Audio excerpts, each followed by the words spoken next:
Eu sou o Carlos Correia, mais uma live da Lira Chinesa e a nossa convidada de hoje é a Carol Wendel. E aí, Carol, você quer que eu te apresente? Você se apresenta? Como é que a gente faz? Ah, pode me apresentar.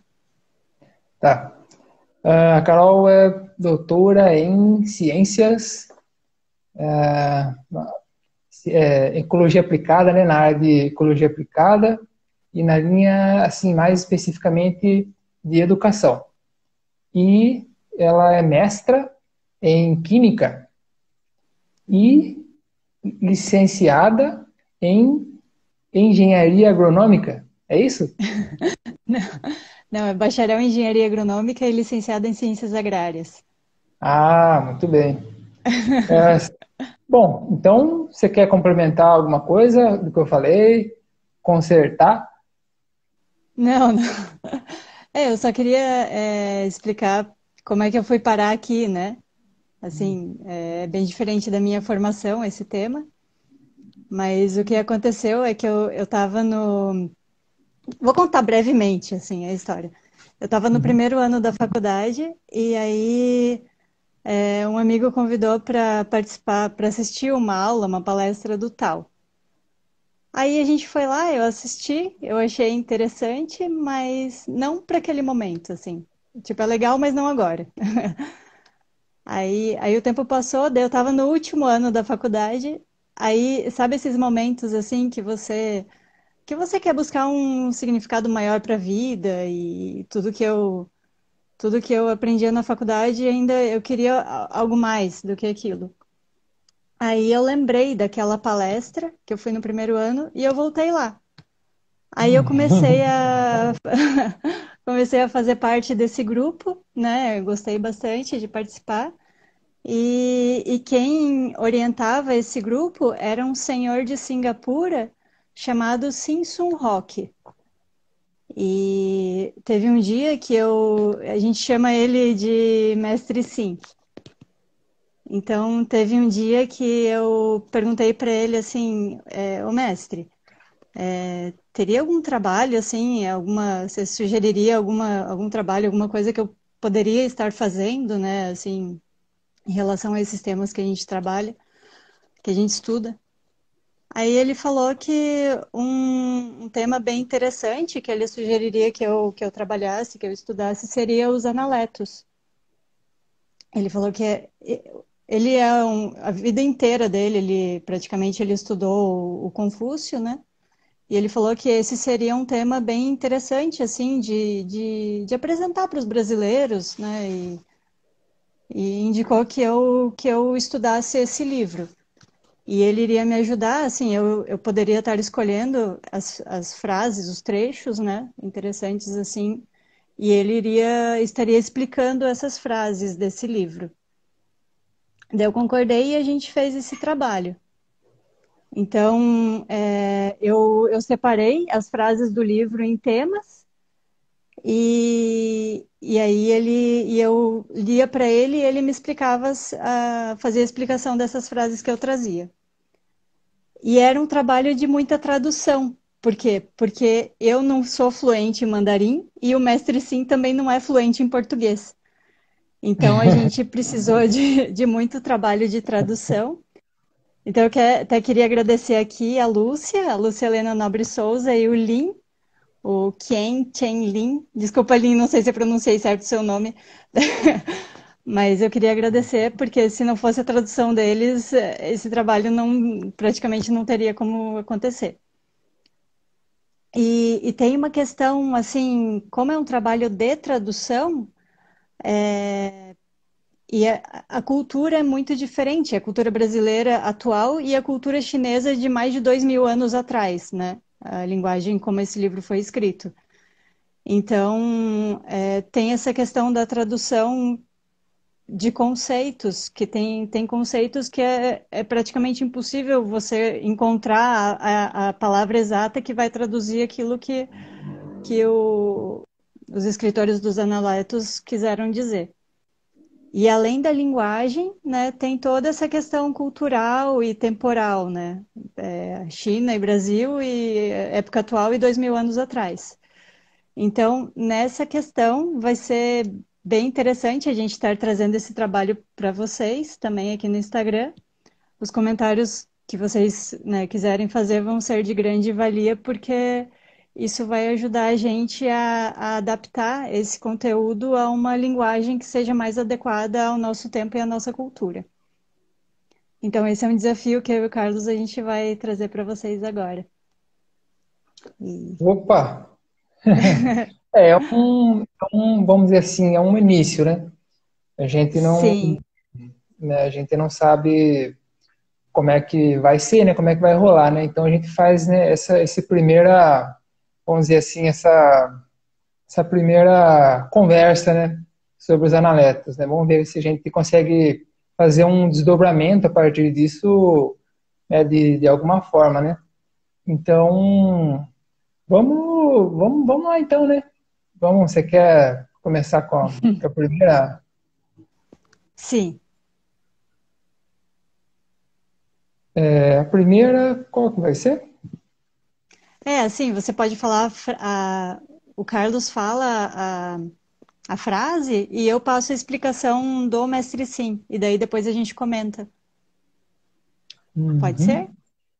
Sim, eu vou ver se eu consigo fazer aqui uma. Aham, Que legal. vamos lá. Então eu vou ler. A nossa primeira frase é a seguinte. Não, não, não, Carlos, não é essa. Ah, não. Quando se cantava a canção era boa. Canção era boa? É, Vamos lá. isso, essa. Uhum. Então vamos lá. Quando se cantava e a canção era boa, Confúcio fazia repeti-la e então unia-se ao canto. Bom, então, a explicação do mestre sim, em relação a essa frase seria assim: quando alguém canta uma boa canção, ou seja, uma canção que tem um conteúdo muito educativo, então o Confúcio ele incentivava essa pessoa a cantar novamente. Então ele cantava junto. Então mesmo quando quem estava cantando era uma criança, o Confúcio também incentivava. Cante de novo, eu quero aprender, eu vou cantar com você. Mas por que que o Confúcio fazia isso? Para que as músicas educativas, para que elas pudessem continuar sendo cantadas por muitas pessoas, ou seja, para repetir e expandir aquilo que é bom. Porque a educação, ela não está só dentro da escola, que ao ver uma pessoa fazendo uma coisa boa, se você estimula e junta-se a ela na realização disso, você também vai estar promovendo a educação. Então, por exemplo, ao ver uma postagem muito educativa no Facebook ou no Instagram, uma frase, um vídeo, uma música, aí se você curte e ainda compartilha, você está contribuindo para que isso se replique. Então, isso também é educação. E além disso, ao valorizar o que as pessoas fazem de bom, assim, ter humildade para aprender com elas e entusiasmo para fazer junto, é possível elevar a autoestima dessas pessoas e estimulá-las a ter outras boas atitudes. Muito bom. Você quer passar para a próxima frase? Pessoal, tá É, de boa. se ninguém tiver algum comentário para fazer sobre isso, se tá, acho que tá bem, se O meu tiver de boa, daí a gente... um comentário rápido meu seria de que quer dizer que uma simples postagem no Facebook, por exemplo, é algo que é de uma responsabilidade da gente e de todos, né? Aquilo ali não pode acontecer sem sem uma responsabilidade. Aquilo ali tem impactos, tem consequências e tudo mais, né? Se aquilo ali faz parte do processo de educação. Então, eu vou passar para a próxima. Tá. É essa mesmo? Não, Confúcio disse, você pode não deixar alguém que você ama. É essa frase? Vou É, ler então. isso. Confúcio disse: você pode não deixar alguém que você ama aprender a trabalhar duro? Você pode não instruir alguém que é leal? Bom, então a explicação dessa frase do mestre, né? É que é preciso permitir que as pessoas que você ama, é preciso que elas aprendam a se esforçar, a trabalhar duro. Ao não permitir que um aprendiz trabalhe duro, você não estará educando-o, estará apenas mimando-o. Por exemplo, se você disser a uma pessoa: não, não precisa se esforçar tanto no aprendizado, eu te ajudo aqui, eu te ensino. Aí você vai estar prejudicando o desenvolvimento dela, porque não vai estar deixando que essa pessoa se esforce para fazer a lição de casa dela. Então é preciso deixar que ela se esforce e estimulá-la a buscar cada vez mais o conhecimento. Então essa narrativa, ela quer dizer que se você ama o seu filho, você não deve mimá-lo, mas sim permitir que ele se esforce para fazer o trabalho que lhe cabe. Aí, a segunda parte da narrativa fala sobre lealdade, né? Então, se você é leal a uma pessoa, mas não a corrige quando ela comete um erro, então isso seria lealdade? É possível ter lealdade a uma pessoa e não alertá-la quando ela comete um erro? Então, da mesma forma, se você ama os seus filhos, mas não deixa eles se esforçarem, isso seria amor? Então, é bem interessante essa frase que, às vezes, na nossa cultura, a gente quer controlar tudo, a gente quer, né, a gente tem essa vontade de ajudar também, e às vezes a gente impede que a pessoa se desenvolva, porque a gente acaba ficando invasivo, né? E, então, isso o Confúcio traz para a gente deixar que as pessoas se desenvolvam, né? Deixa ela estar trabalhando duro, deixe que ela trabalhe duro. Não tem, né? Isso é bom para o desenvolvimento de cada um.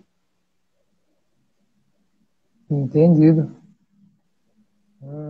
Bom, uma observação que eu faria é que é uma pergunta, é um questionamento que ele traz, não é uma máxima, não é uma afirmativa categórica e tudo mais, né? Então, isso para mim é interessante. Eu vou passar para a próxima fase, então. Próxima frase, tá? Ver se é Será essa. que se alguém tiver algum comentário também? O pessoal tá de boa. Tá bom. Então, a próxima frase é a seguinte. Confúcio diz: se uma pessoa ainda não tem a intenção de aprender, eu não vou ensinar, exceto se isso for apenas uma dificuldade de se expressar. Se, quando eu explico um canto do quadrado e ela não consegue expandir isso para os outros três, então essa pessoa ainda não está pronta para receber esse ensinamento. Tá, só um pouquinho, Carlos. É que tem um comentário aqui. Acho que essa frase é levada de forma, em relação a outra frase, né? Acho que essa frase é levada de forma muito pesada. Pode ter relação com a alta cobrança dos pais chineses. Aquela frase anterior Uhum. aqui.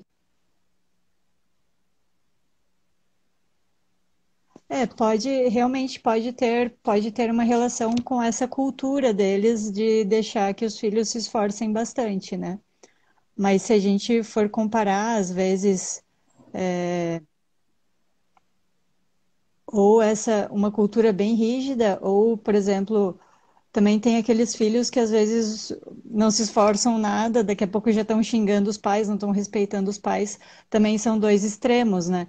Então, concordo que pode ser, às vezes, você pode endurecer essa frase e deixar ela bem pesada e daí deixar, às vezes, a pessoa trabalhar muito além da capacidade dela, que também não é interessante, mas tem que ter aquele equilíbrio, né? De você também não mimar muito, mas também não estar tão. Não deixar que a pessoa se desgaste além da capacidade dela, né? Eu acho que aí cabe um equilíbrio. Uhum. Bom, eu, por enquanto, não vou fazer tantos comentários ainda. Eu vou deixar a gente prosseguir. Então, Tá? Em relação né? a essa frase que você leu, né? Uhum. É, deixar o pessoal se impactar, digamos assim. Essa daqui, vamos lá, vamos para a explicação dessa. Carlos, eu Ah, tinha você já deu, né? perdão, eu tinha colocado outra antes, lembra? Aqui, aquela Ah, nunca deixei de essa. ensinar, Confúcio. Uhum, Isso, daí depois a gente lê aquela. Aham. uhum.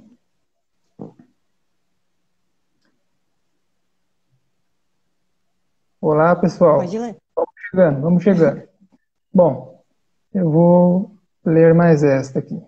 Confúcio disse: Nunca deixei de ensinar, mesmo a alguém que me desse apenas um pacote de carne seca.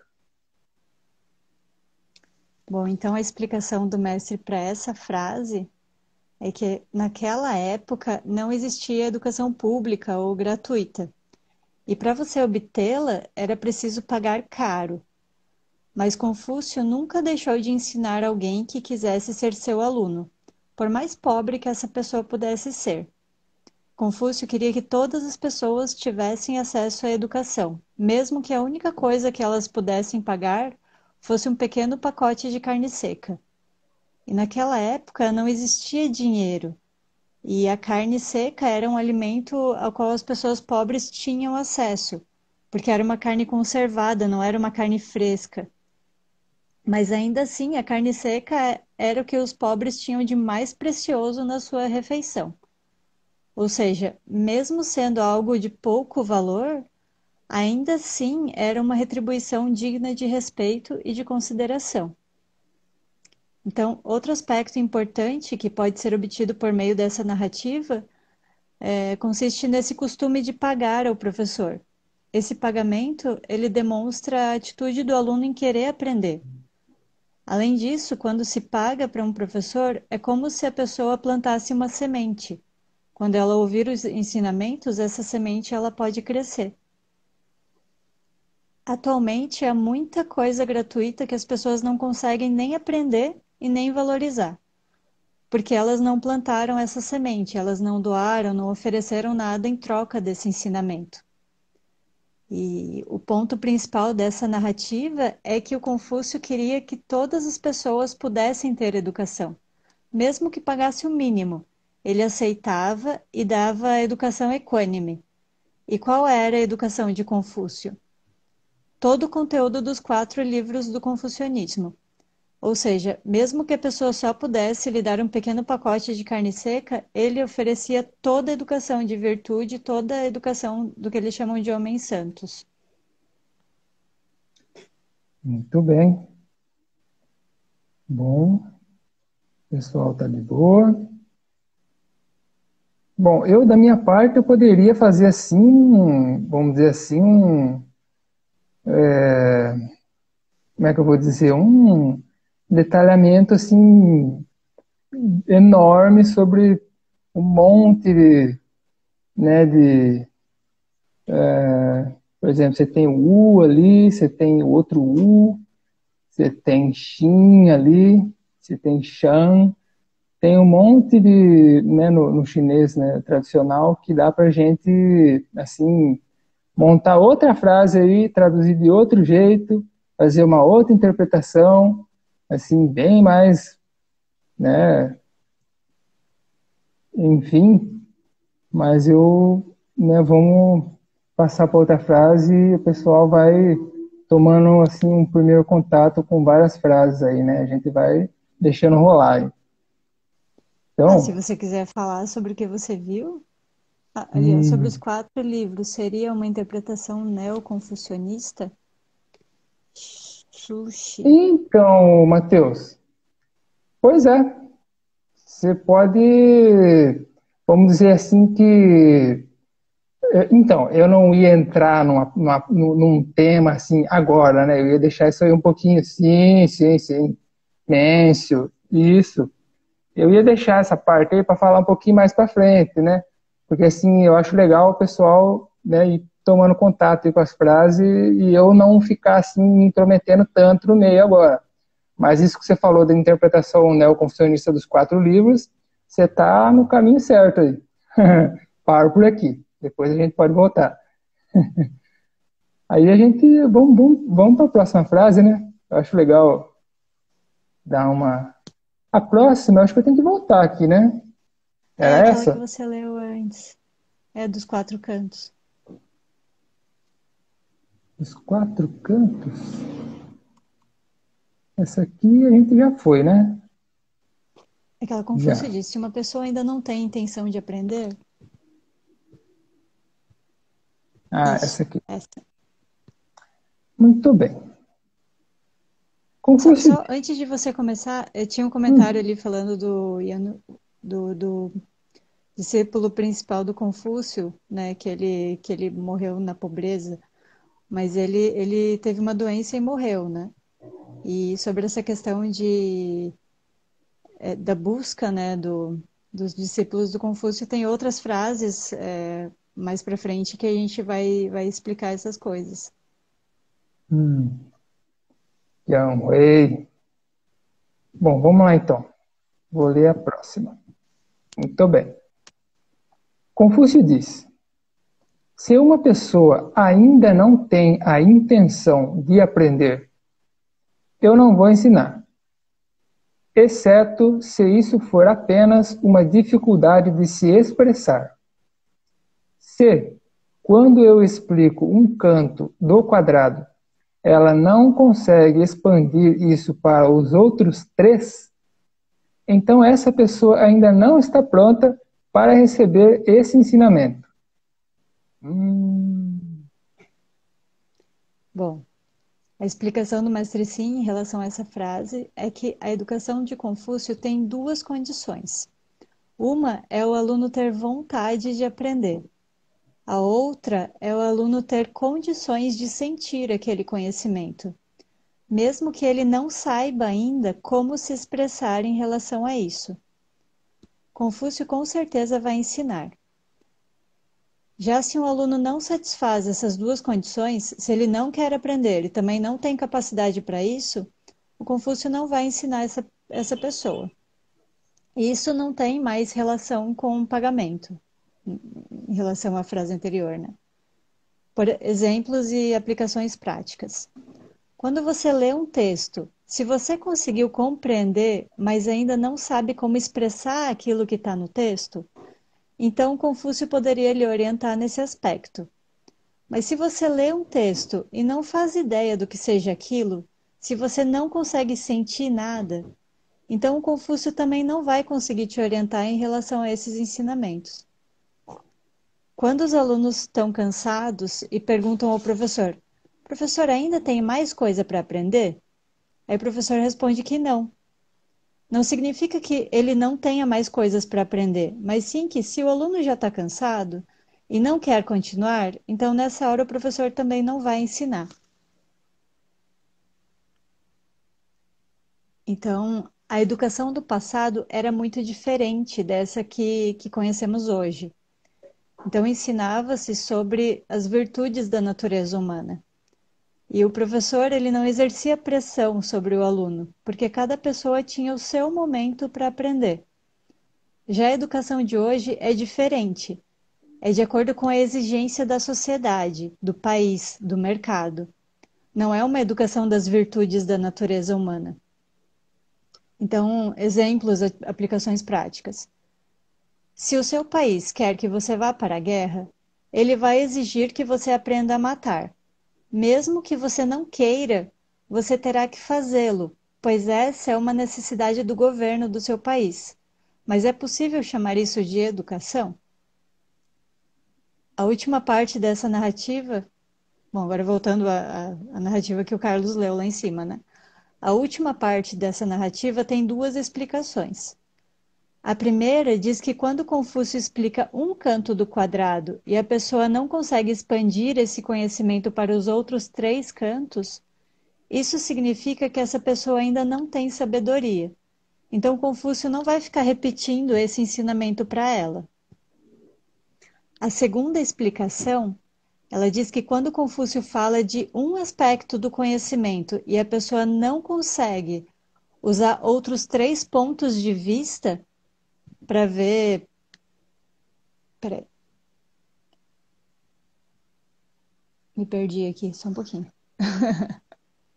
E a pessoa não Uhum. consegue usar outros três pontos de vista para observar aquilo, então não tem como ensinar, porque todas as coisas precisam ser vistas de vários ângulos. Então, por exemplo, o livro, ele cita o livro Insensatez Juvenil, que é um livro do instituto dele. O livro Insensatez Juvenil diz que se uma pessoa me fizer 3 vezes a mesma pergunta, eu não vou mais responder, porque isso representa que ainda não é o momento dela entender aquilo.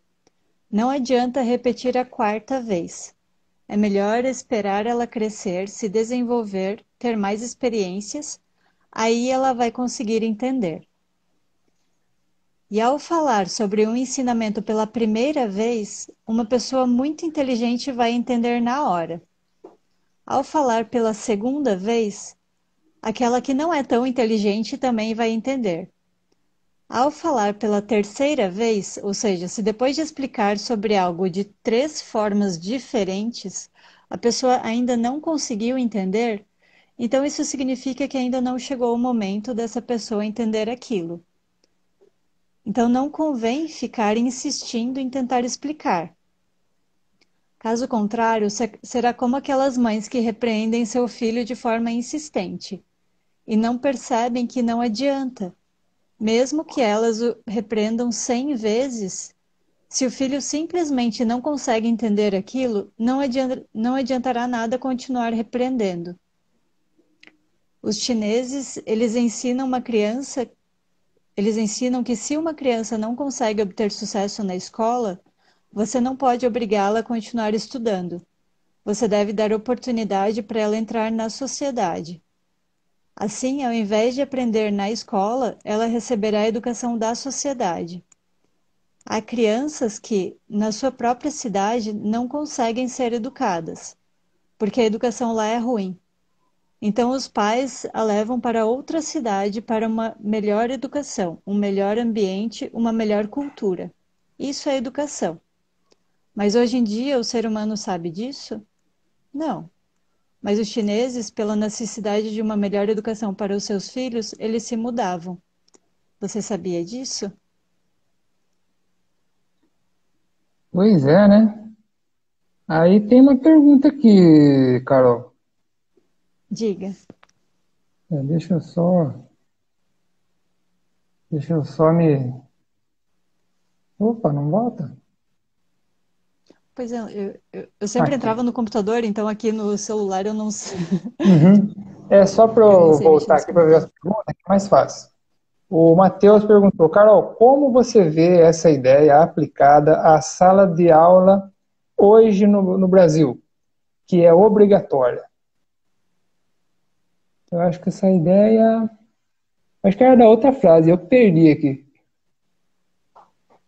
Não, eu acho que tem a ver com essa também. Ah, então beleza. Ah, outra observação que ele faz também. Que legal. Chunzi também fala dessa questão das 3 perguntas. Gostei. Você quer comentar um pouquinho?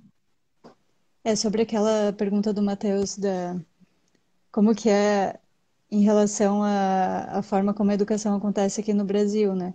Principalmente nas escolas públicas, né? Que as crianças elas são obrigadas a ir para a escola e é uma forma diferente e é uma educação diferente também. Isso que o Confúcio falou. Agora a nossa educação é uma educação para a sociedade, uma educação do mercado, é uma exigência, né? E naquela época, a educação de Confúcio é um outro tipo de educação. É uma educação que ele chama de educação da natureza humana. Então, você precisa necessariamente respeitar o momento de cada um. E aí tem esse choque cultural, né? Entre a educação daquele tempo de 2000 anos atrás e chinesa e a educação atual e brasileira. Mas, de Sim, fato, elas são bem distintas, sim. né? E é muito difícil, assim, por exemplo, durante um ano eu fui orientadora de alunos numa escola municipal ali em Piracicaba. E essa é a realidade, assim, o aluno ele precisa estar dentro da escola e a suspensão também, às vezes ele está agressivo e tudo, mas ele precisa estar lá dentro. E a suspensão é bem difícil de acontecer. E ele também não consegue ser educado ali. Então, é uma questão que a gente precisa realmente refletir sobre como fazer com isso. Eu também não tenho respostas, na verdade, mas a gente está trazendo esse conhecimento para reflexão mesmo. O que você acha, Carlos?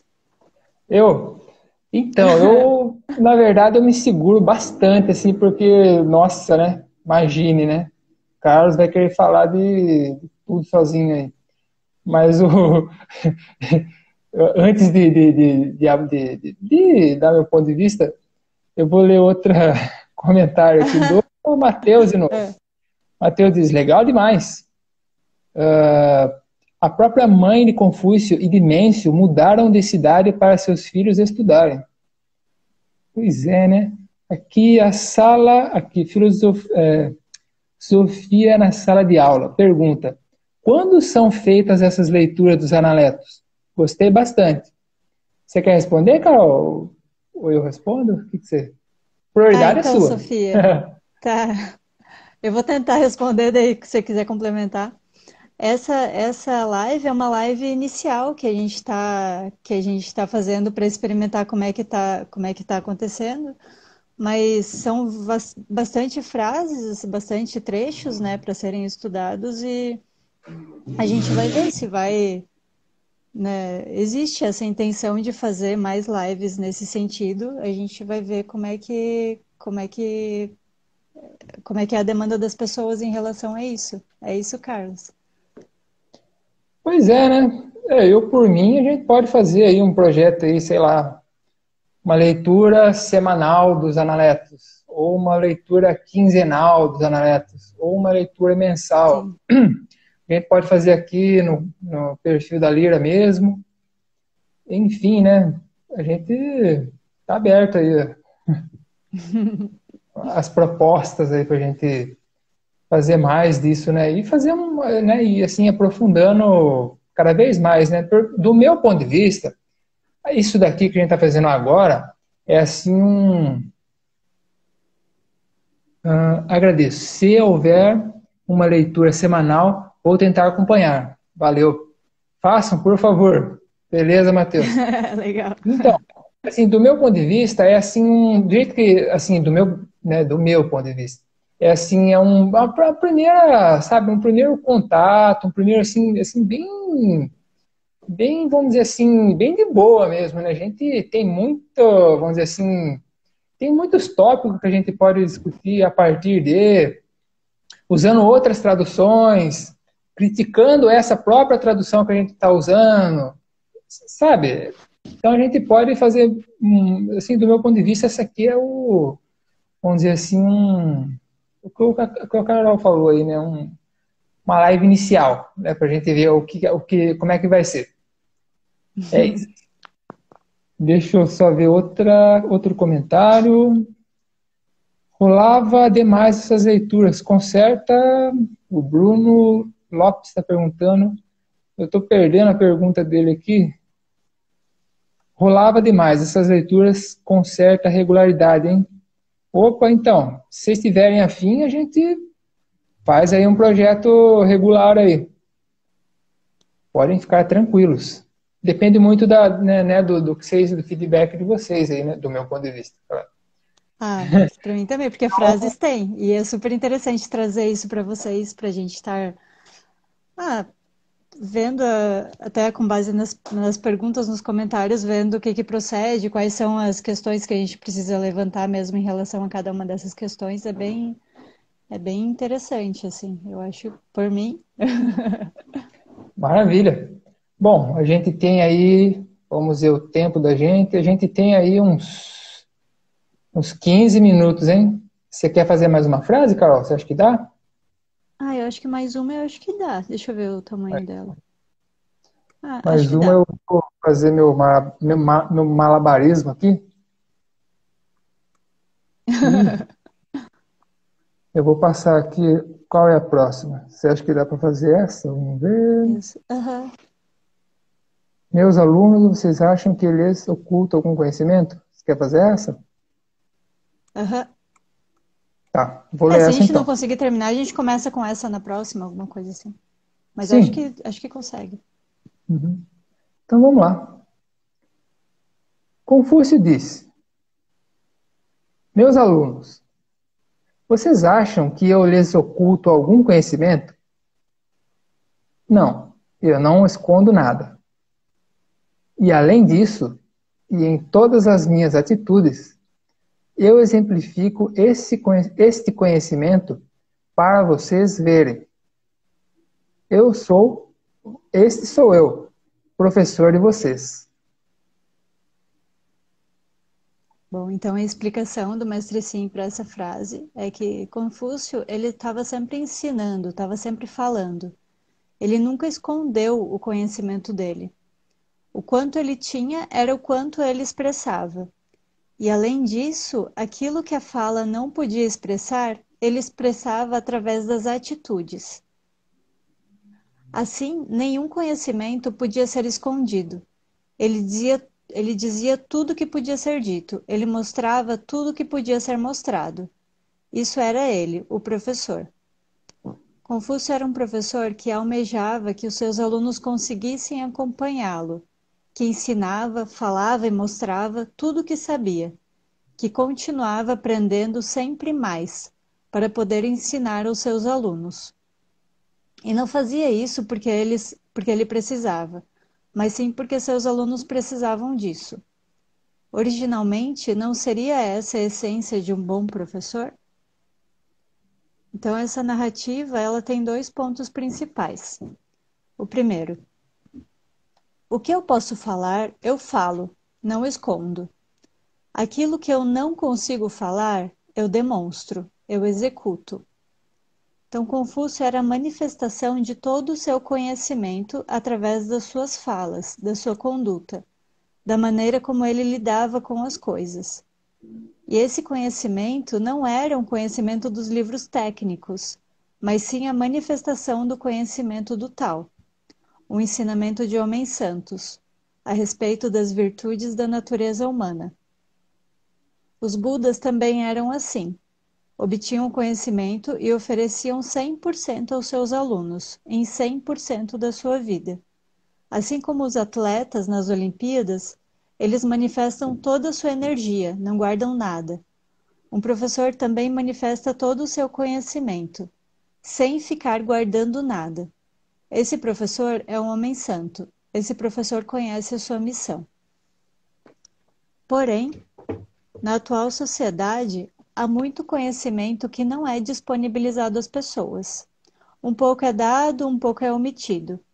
Mesmo mediante pagamento, as pessoas não têm acesso a determinados tipos de conhecimento, ou então só lhes é disponibilizado até determinado nível.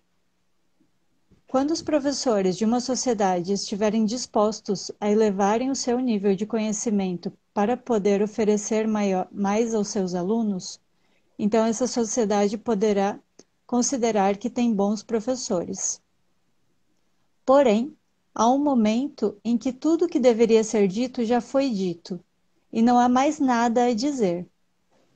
Tem uma narrativa em que Confúcio diz assim: eu não tenho nada para falar para vocês, porque tudo que eu tinha para falar, eu já falei.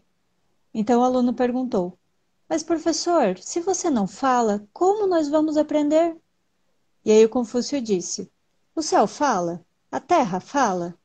mas a primavera, o verão, o outono e o inverno continuam se manifestando? Ou seja, mas a primavera, o verão, o outono e o inverno não continuam se manifestando? Ou seja, quando todos os ensinamentos dos homens santos já foram ditos e já foram exemplificados, o que resta aprender é o princípio da natureza, é saber observar isso. O conhecimento e a educação dos grandes cientistas vem do céu, vem de um céu e de uma terra que não fala. Por exemplo, o que Einstein e Newton disseram ainda é limitado. Mas e o universo? O universo é um professor que não fala. É o verdadeiro tal. Bom, aqui Maravilha. finaliza a explicação do mestre, daí, se alguém tem algum comentário. Você tem algum comentário, Carlos? Eu tenho um monte de comentário.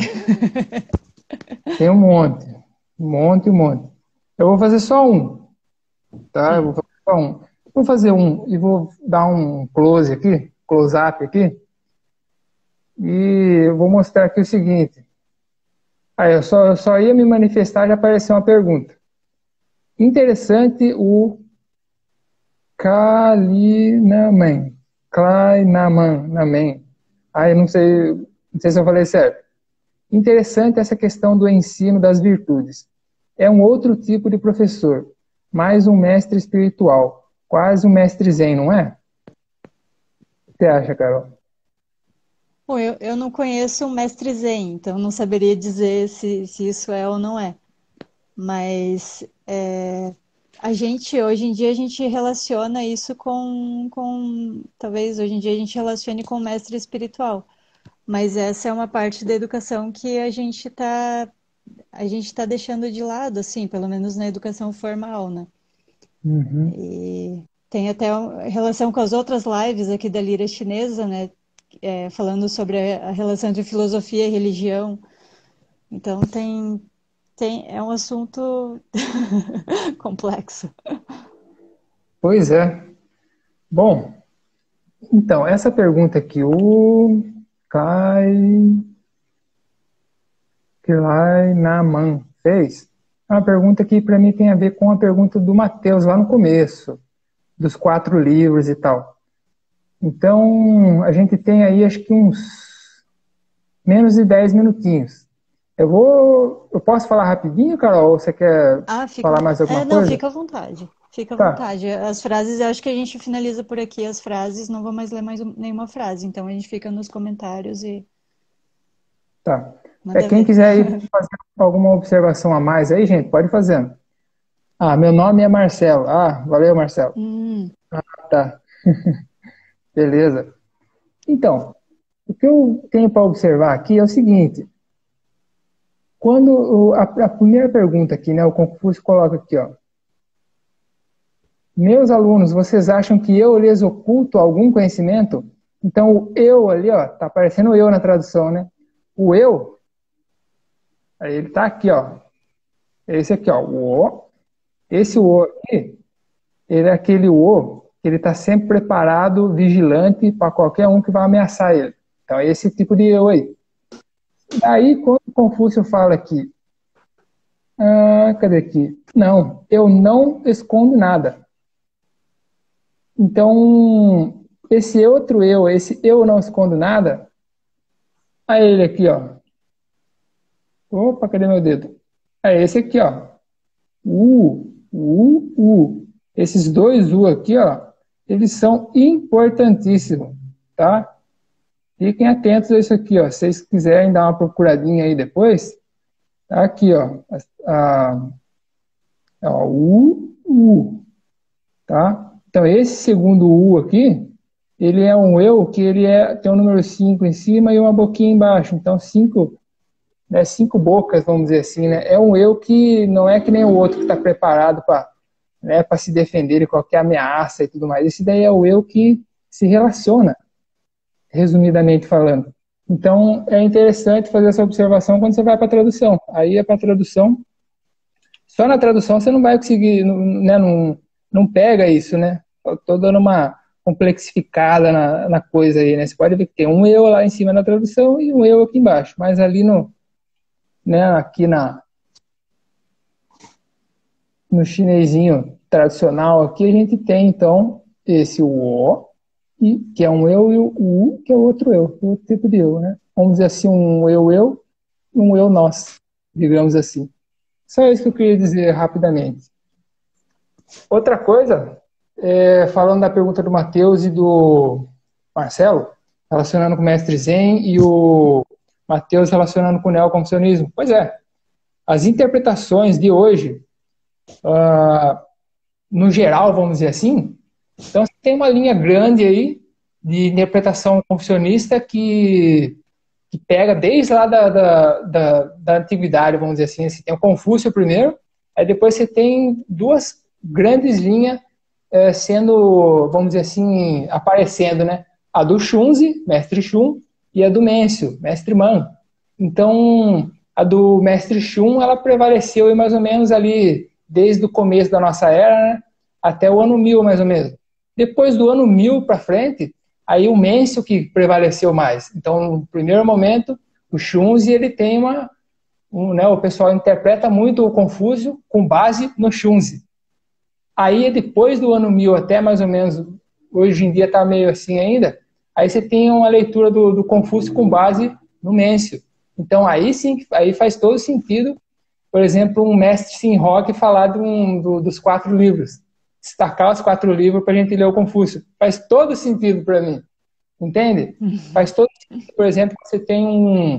Agora eu estou respondendo assim para um pessoal mais que estuda, né? Conhece mais aí o confucionismo e tudo mais. Então, no confucionismo moderno, né? Ou o novo confucionismo, como o pessoal gosta de dizer, você pega um Mouzon San, por exemplo. Mouzon San, ele faz né, a base dele de leitura é no Mêncio. Entende? Então, você pega outro cara, por exemplo, o Jian Tin, que é um cara que o Matheus conhece também, Jian Tin, a base de leitura dele é Xunzi, é o Xunzi. Então, hoje em dia, você tem, né, um pessoal que leu o Confúcio pelo Xunzi e o outro pessoal que leu o Confúcio pelo Mêncio. Obviamente que não é só essas duas leituras que a gente tem um monte. Mas, assim, só para ilustrar, e isso tem a ver também com a pergunta do Marcelo, de relacionar com o mestre Zen e tudo mais. Por quê? Porque o neoconfucionismo, que a gente chama, né, a Li Xue, a Ta Xue, né, se não me engano, outra linha, é outra Xin Xue, ou Xin Xue também, que são todas as linhas né, que a gente embromou tudo e chamou de neoconfucionismo. Esse pessoal aí é o pessoal que está, né, lá 1000 anos atrás, que dialogou bastante aí com o budismo chinês, que veio vindo da Índia, entrando na China, né, num processo aí mais ou menos de uns 1000 anos, né? Aí os caras, né, a gente tem lá no século XII, século XI, até quase hoje, aí a gente tem, então, vamos dizer assim, essa contribuição do, vamos dizer assim, no budista no confucionismo. Então, faz todo sentido, por exemplo, o Marcelo relacionar o Confúcio com um mestre Zen, por exemplo. Faz muito sentido isso daí. Obviamente que não são duas coisas idênticas, iguais e tudo mais. Mas a aproximação, assim, é uma aproximação que, sim. Outra coisa, por exemplo, que há um debate sobre isso, por exemplo, que o budismo Yogacara, ele é um budismo importantíssimo no confucionismo moderno. Né? No Shon Shili, por exemplo, isso daí está assim, super na cara. Assim. Então, eu paro por aqui minha resposta, dizendo que o que vocês levantaram super faz sentido. A gente, outra live aí sobre analetos, a gente pode, né, conversar mais. Aí eu paro por aqui. Bom, a gente tem aí acho que uns 5 minutinhos. Bom, se a gente não quiser gastar esses 5 minutinhos, de boa. O que você tem mais alguma coisa a dizer, Carol? Belezinha? Eu acho que se alguém mais tiver mais algum comentário, alguma dúvida, sei lá, alguma crítica, qualquer Sim. comentário, a gente vai estar aqui, né, à disposição. Opa, maravilha. É, E porque- aí, senão tá finalizado, né? Mas acho que a gente fica aqui, se alguém tiver mais algum, sei lá, tiver pensando assim, quiser falar alguma coisa, daí de boa, né? Pode falar. Se eu quiser pensar alto, Aqui. ah, quiser ler, pode ler. Pode falar um pouco sobre a importância. Ai, perdi, eu não sei Subiu, voltar ao comentário. subiu. Olha lá. Pode falar um pouco sobre a importância dos analetos na cultura chinesa para um iniciante como eu? Todo mundo é iniciante, viu, Marcelo? Confúcio toda semana, diz Matheus. Você quer responder, Carol? Acho que nem sei se tem tempo também, né? Opa! Então, na verdade, a importância do Confúcio na cultura chinesa, assim, eu acho que o mestre saberia responder isso. E eu sei que em Singapura é um país que a base deles é o confucionismo. Aí na China, eu acho que talvez o Carlos saberia explicar melhor do que eu. Mas a Pois importância é, dos Marcelo. analetos, né? A gente tem que falar aí qual analetos, né? Aí tem um monte de leitura. Nossa, o nosso tempo já está esgotando. Falar um pouco sobre a importância dos analetos na cultura chinesa. A importância dos analetos na cultura chinesa é enorme, enorme, enorme. Paro por aqui. Belezinha? Tem que salvar a live, né? Isso. Bom, gente, então a gente vai ficando por aqui, porque o tempo está acabando e Ah, eu queria agradecer pela presença de todo mundo e vocês que nos fazem fazer essa live. Essa e as opa, próximas, né? valeu, gente. Beleza. Na próxima vez a gente fala dessa importância. Eu vou até levar para o mestre essa questão. Maravilha, gente. Bom, então até a próxima. Muito obrigado, Carol. E a gente se vê na próxima live da Lira Chinesa. Obrigada, Carlos. Até mais, gente.